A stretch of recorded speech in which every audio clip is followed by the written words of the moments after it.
வீட்லயே mango popsicles எப்படி செய்கிறதுன்னு பார்க்கலாமா? ஃபஸ்ட்டு ஒரு பவுலில் ஒரு 10, 15 டேட்ஸ், ஒரு கைப்பிடி முந்திரி, ஒரு கைப்பிடி பிஸ்தா எடுத்து நல்லா கொதிக்கிற பால் போட்டு ஊற வச்சுக்கலாம். அதுக்கப்புறமா இன்னொரு பவுலில் 2 ஸ்பூன் ஓட்ஸு, ஒரு 2 கைப்பிடி மக்கனா போட்டு அதையும் பால் ஊற்றி கொஞ்ச நேரம் ஊற வச்சிடலாம். அந்த பால் கொஞ்சம் ஆறுற வரைக்கும் நம்ம அதை ஊறிட்டு இருக்கட்டும்.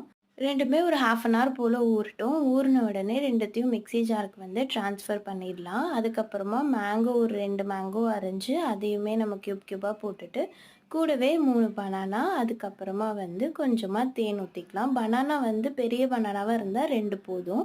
எல்லாத்தையும் கிரைண்ட் பண்ணி எடுத்துட்டிங்கன்னா அவ்வளோதான், நம்மளோட மேங்கோ ஐஸ்கிரீம் ரெடி.